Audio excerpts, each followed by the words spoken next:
Hello guys, आज हम देखेंगे कि पीप पीप क्या होता है। बहुत से लोगों को थ्योरेटिकली पता होगा कि पीप किस तरीके से वर्क करता है, पर हम आज प्रैक्टिकल में भी देखेंगे प्रैक्टिकली किस तरीके से वर्क करता है पीप। पीप का क्या होता है, पॉजिटिव एंड एक्सपायरेटरी प्रेशर। जो एक्सपायरेटरी जब पेशेंट जब एक्सेल करता है उस वक्त क्या होता है कि जो अल्वोलाइज होते हैं वो कोलैप्स ना हो देने का जो काम कौन करता है, पीप करता है। अगर हम सही तरीके से 3 to 5 सेंटीमीटर H2O जो मेंटेन करेंगे पीप का वॉल्यूम, तो क्या होगा, जो अल्वोला है वो कोलैप्स नहीं होंगे और ऑक्सीजनेशन सही तरीके से होगा। तो पीप क्यों करते हैं हम पीप मेंटेन, की प्रिवेंट द अल्वोलर कोलैप्स। अगर अल्वोलर कोलैप्स हो गए तो वो सही तरीके से फिर से ओपन नहीं होगा और ऑक्सीजन लेवल क्या होगा पेशेंट का कम हो जाएगा।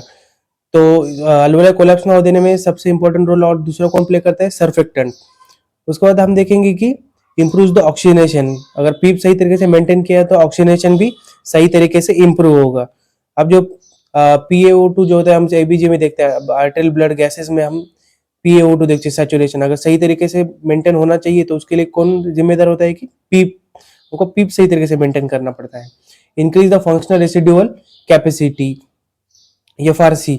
उसके बाद क्या है, reduce the work of the breathing. अब हम सही तरीके से पीप मेंटेन करेंगे तो क्या होता है, ऑक्सीजनेशन क्या होता है, सही तरीके से ऑक्सीजन अंदर चला जाता है और CO2 बाहर आ जाता है। तो उसमें क्या होता है, अगर पीप सही तरीके से मेंटेन किया तो पेशेंट जल्दी इंप्रूव हो जाता है। अब नॉर्मल वैल्यू क्या होता है, 3 to 5 सेंटीमीटर इसके लिए आपने ज्यादातर वेंटिलेटर सेटिंग में 5 to 6 यही देखा होगा। उसके बाद देखिए क्लिनिकल यूज माने क्या होगा, 5 to 20 होता है। हम 20 तक उसको बढ़ा सकते हैं डिपेंडिंग ऑन द कंडीशन। अगर पेशेंट बहुत ही बैड है तो हम क्या करेंगे, पीप उसको बढ़ा देंगे। ये तो होगी नॉर्मल वैल्यू और क्लिनिकल यूजेस। अब देखिए कि इंडिकेशन मतलब हम कब कब यूज करते हैं। ज्यादातर हम क्या है, ARDS मतलब क्या, acute respiratory distress syndrome, pneumonia, pulmonary oedema and hypoxaemia not improving with the oxygen. अब अगर क्या होता है कि जो हाइपोक्सीमिया का पेशेंट है उसको हम क्या ज्यादातर ऑक्सीजन देते हैं। अगर ऑक्सीजन देने के बाद भी SpO2 क्या होता है, कम हो रहा है, तो हम किस क्या मेंटेन करते हैं, पीप मेंटेन करते हैं। अगर पीप सही तरीके से मेंटेन किया तो क्या होगा, ऑक्सीजन सही तरीके से इंप्रूव होगा और सेचुरेशन मेंटेन करेगा पेशेंट, वाइटस ऑर्गन को सही तरीके से ऑक्सीजन सप्लाई होगा। अब उसके बाद देखेंगे कि हमने थेरोटिकल तो पढ़ लिया, अब उसको बाद हम देखेंगे प्रैक्टिकली किस तरीके से होता है ये चीज। तो मैंने अब उसके साथ लिए वेंटिलेटर और ग्लोव्स, जिसमें हम एक्सपेरिमेंट करके देखेंगे। मैंने मोड जो चूज किया है कि PRVC मोड के, इसी PRVC। और जो FiO2 है 100 करके, और जो पीप होता है वो ऑफ किया। अब पीप ऑफ करके अब देखेगी कि जो ग्लोव्स होता है वो अल्वोलाई की तरह वर्क करेगा। अब हमने पीप जो है बढ़ा दिया, 5 कर दिया जो नॉर्मल रेंज में।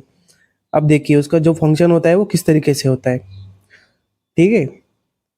वो अपना नॉर्मल एलुला इस तरीके से लंग्स में फंक्शन करता है। अब हमने पीप बढ़ा दिया जिसको 10 कर दिया। अब देखिए कि जो एलुला है जो क्लोज की रिप्रेजेंट कर रहा है, अब देखिए किस तरीके से फूल रहा है, ज्यादा ज्यादा हो रहा है। अब उसको हम और कम कर देंगे, 8 कर देंगे पीप को। तो इस तरीके से एलुला वर्क करता है। हम जिस तरीके से पीप बढ़ाएंगे उस तरीके से वो वर्क करता है। हमने फिर से 5 कर दिया तो उसके जो डायलेशन है वो कम हो जाएगा। जितने ज़्यादा बढ़ाएंगे उतना ज़्यादा वो बढ़ता जाएगा। और हमने अब ऑफ कर दिया तो या फिर हम 1 पे करके देखते थे, 1 पे बस इतना ही होता है। और जब हम ऑफ कर देंगे तो वो ज़्यादा नहीं करेगा, ठीक है।